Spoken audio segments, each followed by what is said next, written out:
नमस्कार, मैं रवीश कुमार। आज 15 अगस्त है। आप सभी को स्वतंत्रता दिवस की शुभकामनाएं। आज के दिन क्या आप उन लोगों को याद करना चाहेंगे जिनके घर इस आज़ाद भारत में बिना किसी सुनवाई और दोष सिद्धि के गिरा दिए गए? क्या आप उन लोगों की जगह खुद को रखकर सोचना चाहेंगे कि उन्हें इस वक्त कैसा लग रहा होगा? घर घर तिरंगा अभियान के लिए वे भी अपने घरों की छत पर तिरंगा लहराते, मगर अब तो उनका घर ही छिन गया है, मिट्टी में मिला दिया गया है।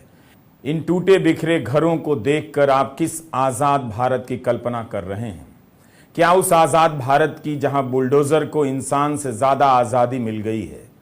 इन तस्वीरों के पीछे स्क्रोल की वेबसाइट पर जफ़र आफक की रिपोर्ट चल रही है कि 1 महीना पहले तक यहाँ जिंदगी गुलजार थी, अब यहाँ शमशान की सी हालत है। 6 अगस्त से बुलडोज़र ने कहर ढाना शुरू कर दिया। 1.5 किलोमीटर के इलाके में होटल से लेकर छोटी दुकानें, खोमचे और मकान सब गिरा दिए गए। एक ही झटके में फुटपाथ पर सामान बेचकर गुजारा करने वाले 200 लोगों की कमाई का जरिया छिन गया। उनके खोमचे मिट्टी में मिला दिए गए। किसी को 50,000 का नुकसान हुआ तो किसी का घर ही चला गया। जिनके खोमचे तोड़े गए, दुकानें तोड़ी गईं और घर गिरा दिए गए, क्या उनकी दंगों में कोई भूमिका थी? प्रशासन अपनी कार्रवाई को अतिक्रमण के खिलाफ बताता है, दंगों से नहीं जोड़ता। स्क्रोल के रिपोर्टर ने लिखा है कि 50 किलोमीटर के इलाके में बुलडोज़र ने तबाही मचाई है। अदालत में ही प्रशासन को बताना है कि कितने घर और दुकानें गिरा दी गई हैं। मीडिया में यह संख्या 1208 इमारतों से लेकर 500 तक बताई जा रही है। कुछ रिपोर्ट में यह भी बात सामने आई है कि प्रियदर्शनी आवास योजना के तहत हरियाणा सरकार ने जिन घरों को बनाया था उन्हें भी तोड़ दिया गया है। मध्य प्रदेश की धरती पर अपराधियों की अब खैर नहीं। जो भी व्यक्ति अपराध करता है, कोर्ट उसे सजा तो देता ही है, साथ ही मामा ब्याज भी देता है, बुलडोज़र चलवा देता है। यह एक मुख्यमंत्री की भाषा है, मुख्यमंत्री शिवराज सिंह चौहान की। बुलडोज़र ब्याज हो गया है। एक दिन बुलडोज़र ब्याज की जगह मूल हो जाने वाला है, बल्कि हो भी गया है। इसी हफ्ते खबर आई कि गांधी के बनाए गुजरात विद्यापीठ में सर्वधर्म प्रार्थना रोक दी गई और बनारस के राजघाट स्थित महात्मा गांधी और आचार्य विनोबा भावे के सर्व सेवा संघ भवन को 12 अगस्त के दिन बुलडोज़र से गिरा दिया गया। लोगों ने अपनी पूरी ताकत लगा दी कि मीडिया सुन ले, कोर्ट सुन ले, प्रशासन सुन ले, सरकार सुन ले, मगर बुलडोज़र ना आदमी को पहचानता है, ना गांधी को। उसने यह इमारत गिरा दी। उसके पहले यहाँ पर हजारों की संख्या में पुरानी किताबें इस तरह से जमीन पर फेंक दी गईं, जिनकी तस्वीर आप इस वक्त देख रहे हैं। इसका विरोध करने पर सर्व सेवा संघ के संयोजक राम धीरज समेत दर्जन भर लोगों को हिरासत में लेकर पुलिस लाइन भेज दिया गया था। अब इन किताबों का क्या होगा, कोई नहीं जानता। गांधी की इस इमारत के साथ जो हुआ, उसका दर्द सरकार के भीतर बैठे लोगों को तो नहीं ही हो रहा होगा।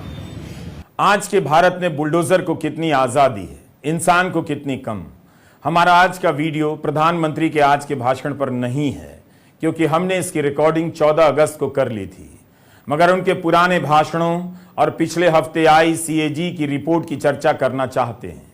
15 अगस्त के भाषण में प्रधानमंत्री मोदी भ्रष्टाचार और परिवारवाद की चर्चा जरूर करते हैं। 2016 में नोटबंदी लाई गई तो उसके अगले साल 15 अगस्त 2017 को भ्रष्टाचार की चर्चा बहुत कम हुई। इतना ही कहा गया कि नोटबंदी आई जिससे भ्रष्टाचार रोका गया। नोटबंदी के 3 साल बाद 15 अगस्त 2019 को प्रधानमंत्री नरेंद्र मोदी ने कहा कि भ्रष्टाचार मुक्त भारत के मिशन में जो भी रुकावट बनकर आ रहे हैं, हमने उनकी छुट्टी कर दी है। 2019 के 3 साल बाद 15 अगस्त 2022 को प्रधानमंत्री नरेंद्र मोदी कहते हैं कि भ्रष्टाचार के खिलाफ एक निर्णायक कालखंड में अब हिंदुस्तान कदम रख रहा है। भ्रष्टाचार दीमक की तरह देश को खोखला कर रहा है। 2016 से 2022 तक आते आते वे ये बात करने लग गए कि भ्रष्टाचार दीमक की तरह घुस गया है। हर भाषण में वे भ्रष्टाचार को लेकर बड़ा ऐलान करते हैं, मगर इस साल तो उनके ऐलान का बड़ा इम्तिहान हो गया। केवल CAG की रिपोर्ट की बात नहीं कर रहा हूं, अमेरिका से लौटकर प्रधानमंत्री एनसीपी पर 70,000 करोड़ के घोटाले का आरोप लगाते हैं। उसके कुछ दिनों के भीतर एनसीपी बीजेपी सरकार में शामिल हो जाती है। जिस अजीत पवार पर बीजेपी के नेता सैकड़ों करोड़ के घोटाले के आरोप लगाया करते थे, जेल भेजने की बातें करते थे, उन्हें महाराष्ट्र सरकार में उप मुख्यमंत्री बना दिया जाता है। अमित शाह कहते हैं कि अब अजीत पवार अपनी सही जगह पर हैं। आखिर प्रधानमंत्री कैसे खुद को भ्रष्टाचार की लड़ाई का नेता घोषित कर देते हैं? और अमित शाह के अनुसार वो सही जगह का मतलब क्या है? क्या खुद को भ्रष्टाचार के तमाम संदेहों से इस तरह से प्रधानमंत्री ऊपर कर सकते हैं? अगर ऐसा है तो उनके 70,000 करोड़ के आरोप के तुरंत बाद वही पार्टी उनकी पार्टी की सरकार में कैसे शामिल हो सकती है? उन्हें थोड़ा स्पष्ट करना चाहिए। केवल यही एक उदाहरण नहीं है।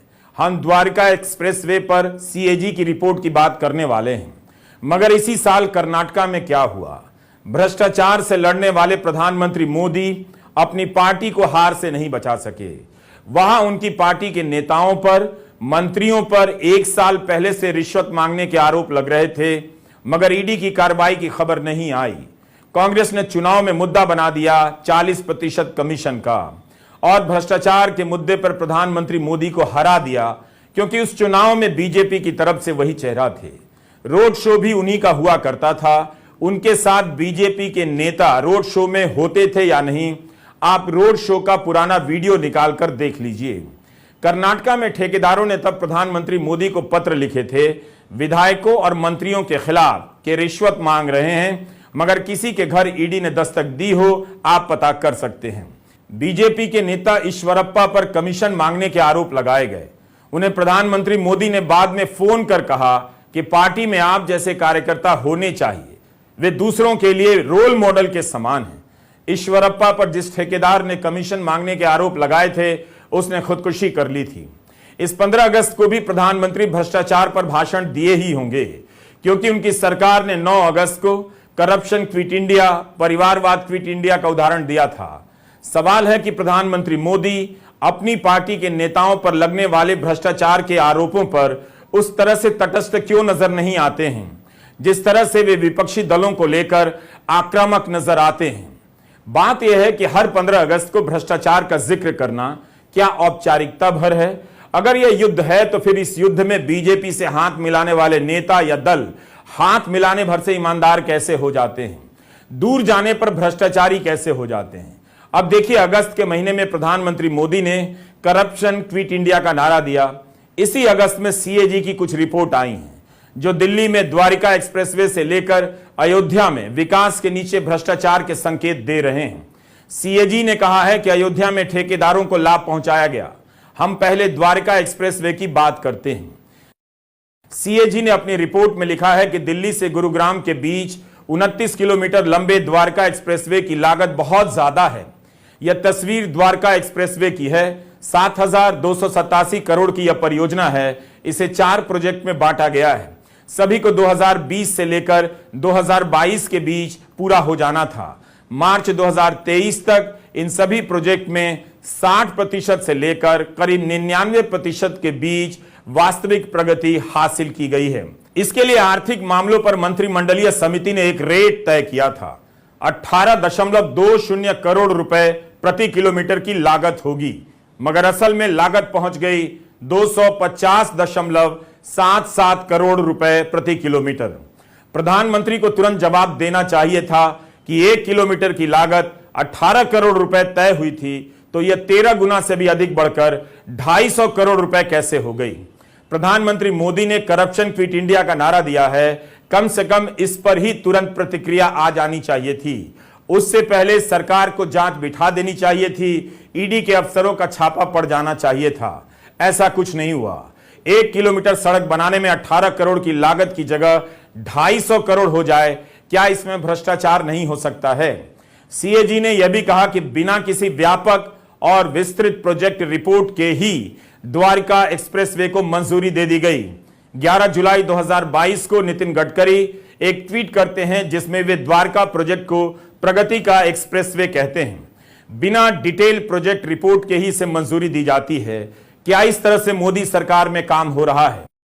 यह मामूली आरोप नहीं है। सीएजी की एक और रिपोर्ट आई है कि एनएचएआई ने टोल टैक्स के रूप में आम जनता से 154 करोड़ रुपए वसूले, जो नियमों के अनुसार सही नहीं थे। सवाल है कि ये पैसे किसकी जेब में गए? इनसे केवल जनता का नुकसान नहीं हुआ, एनएचएआई को भी हुआ। यह केवल 3 टोल प्लाजा की रिपोर्ट है।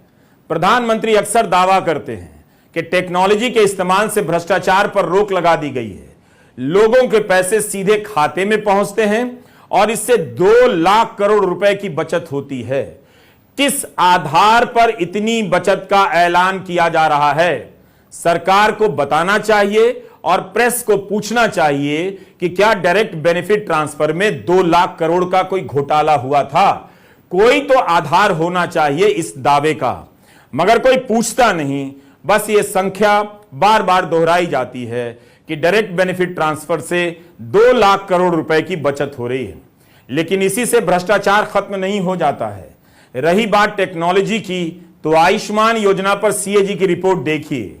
आयुष्मान योजना के तहत 7.5 लाख लाभार्थी ऐसे हैं जिनका फोन नंबर एक ही है, 999-999-9999। केवल यही नहीं, केवल करीब 1,40,000 लाभार्थी ऐसे हैं जिन्हें 10 बार 8 वाले नंबर से जोड़ा गया है। 90,000 लाभार्थी के आगे 9 शून्य हैं। 20 फोन नंबर ऐसे हैं जिनसे 10,000 से लेकर 50,000 लाभार्थियों को जोड़ा गया है।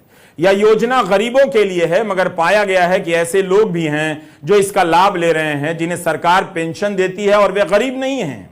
कौन इतनी मेहनत कर सकता है कि एक ही नंबर 7.5 लाख लोगों के नाम के आगे डालता चला जाए?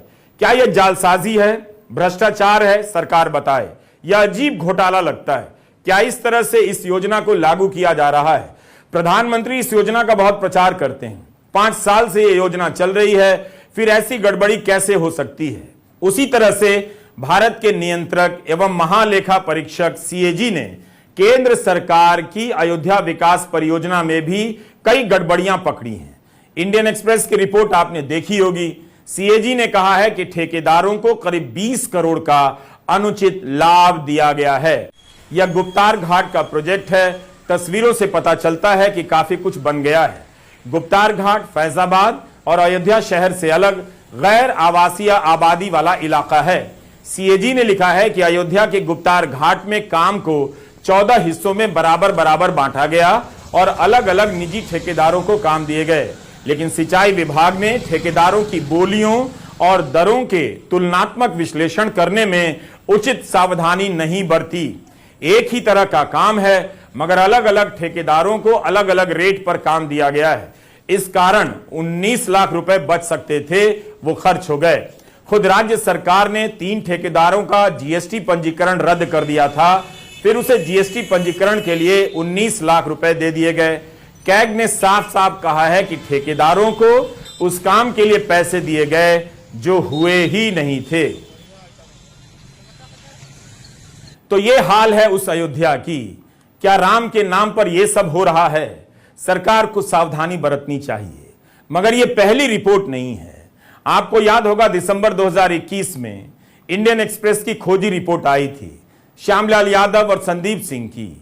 इस रिपोर्ट के अनुसार अधिकारियों के रिश्तेदारों के नाम पर अयोध्या में जमीनें खरीदी जा रही थीं, खासकर उस ट्रस्ट की जमीन जिसके खिलाफ जांच चल रही थी। एक्सप्रेस की रिपोर्ट में दिखाया गया कि अयोध्या में विधायक से जुड़े ट्रस्ट, उनके रिश्तेदार जमीन खरीद रहे हैं।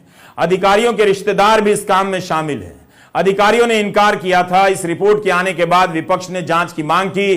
कपिल सिब्बल ने ट्वीट किया कि आस्था, लालच और अवैध जमीन खरीद सब साथ साथ चल रहे हैं। दिल्ली और यूपी में न कोर्ट को नजर आ रहा है न सरकार को, लेकिन भगवान राम अवश्य ही चिंतित होंगे।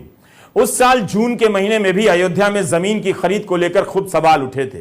किस तरह से सरकारी दर से दोगुने कम दाम पर खरीदकर श्री राम जन्मभूमि ट्रस्ट को बेची गई जमीनें और मुनाफा कमाया गया। तब ट्रस्ट ने अपनी तरफ से कह दिया कि उनकी अपनी जांच में ऐसा कोई घोटाला नहीं हुआ है। ईडी की तो कोई जांच नहीं हुई, ट्रस्ट ने खुद ही जांच कर फैसला दे दिया। न्यूज लॉन्ड्री के बसंत कुमार और आयुष की भी रिपोर्ट थी कि बीजेपी के नेताओं के रिश्तेदारों ने मंदिर क्षेत्र के करीब की जमीन 20 लाख में खरीदी और 3 महीने के भीतर 2.5 करोड़ में ट्रस्ट को बेच दी, 12 गुना मुनाफा कमाया। न्यूज लॉन्ड्री की रिपोर्ट थी कि कथित रूप से सर्किल रेट से कम दाम पर जमीन खरीदी गई और ट्रस्ट को अधिक दाम पर बेची गई। मंदिर ट्रस्ट ने कहा कोई गड़बड़ी नहीं हुई थी। अयोध्या को लेकर सीएजी की रिपोर्ट आई है। आप इसके साथ साथ 2021 में आई इंडियन एक्सप्रेस और न्यूज लॉन्ड्री की रिपोर्ट भी देखिए, फिर पूछिए कि जब ऐसे आरोप लगे तब किसी जांच एजेंसी ने जांच की या फिर मंदिर ट्रस्ट के खंडन को ही जांच का फैसला मान लिया गया।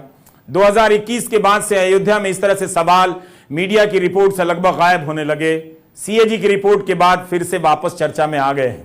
करप्शन क्विट इंडिया एक नारा भर है।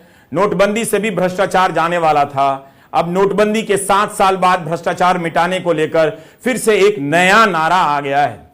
उधर इन नारों को घर घर लगाने वाले टमाटर खरीदने की लाइन में लगा दिए गए हैं, जहां वे चुपचाप टमाटर खरीदते हुए देखे जा सकते हैं। नोटबंदी के बाद से जनता लाइन मिस कर रही होगी, इसलिए टमाटर ने लाइन में लगने का मौका दिया है। हाउसिंग सोसाइटी के लोग टमाटर के लिए लाइन में लग रहे हैं, यह अच्छी बात नहीं। गरीब लोगों का क्या होगा जब हाउसिंग सोसाइटी के लोग 2-2 घंटे लाइन में लगेंगे टमाटर के लिए? यह उस भारत के लिए अच्छा नहीं है जो इनके हिसाब से सुपर पावर और विश्वगुरु बनने जा रहा है, बल्कि बन चुका है। कितने धीरज के साथ नोएडा के ये लोग इस लाइन में लगे हुए हैं, जैसे अब सारी चिंताएं मिट गई हैं, बस एक टमाटर की कमी रह गई है। भारत सरकार द्वारा यहां टमाटर की बिक्री हो रही है, 90 रुपए किलो बेचे जा रहे हैं। वैसे टमाटर का दाम बाजार में 200 रुपए किलो से लेकर 300 रुपए किलो बताए जाते हैं। कई हफ्तों से जनता महंगा टमाटर खा रही है। भारत सरकार की इस योजना से कितने लोगों को सस्ता टमाटर मिला, किसे पता है? संसद में कोई पूछेगा तो सरकार बताएगी कि अभी तक कितना किलो टमाटर बेच चुकी है, और यह सुविधा दिल्ली और आसपास के लोगों के लिए है या पूरे देश के लिए। टमाटर वितरण का एक निश्चित समय है, 12 बजे से लेकर 3 बजे तक। हर लाइन बुरी नहीं होती है, कम से कम इस लाइन के कारण टमाटर तो इन्हें सस्ती मिल जा रही है। जुलाई महीने में उपभोक्ता मूल्य सूचकांक 4.81% से बढ़कर 7.44% हो गया। उसके अलावा जुलाई महीने में खाने पीने की चीजों की महंगाई जून में 4.49% से बढ़कर 11.5% हो गई। टाइम्स ऑफ इंडिया की एक रिपोर्ट है कि जुलाई महीने में शाकाहारी थाली 28% महंगी हो गई। इसमें 20% योगदान अकेले टमाटर का है। प्याज भी 16% महंगा हुआ और आलू 6%। जुलाई में आपकी कमाई तो नहीं बढ़ी होगी, लेकिन इसी तरह से बारी बारी से महंगाई आती रहती है और आपकी जेब खाली करती रहती है। प्रधानमंत्री के भाषणों का भारत एक ऐसा भारत है जहां केवल उपलब्धियां हैं, जश्न हैं। आपको जोर जोर से बताया जाता है कि भारत में आयकर भरने वालों की संख्या बढ़ गई है, मगर यह बात धीरे से बताई जाती है कि असल में टैक्स भरने वालों की संख्या में काफी कमी आ गई है। बिजनेस लाइन की यह रिपोर्ट देखिए। टैक्स के नाम पर पैसा जमा करने वाले लोगों की संख्या 2020 में 3.57 करोड़ थी, मगर 2023 में घट गई, 2.23 करोड़ रह गई। यानी असल में टैक्स जमा करने वालों की संख्या घट गई।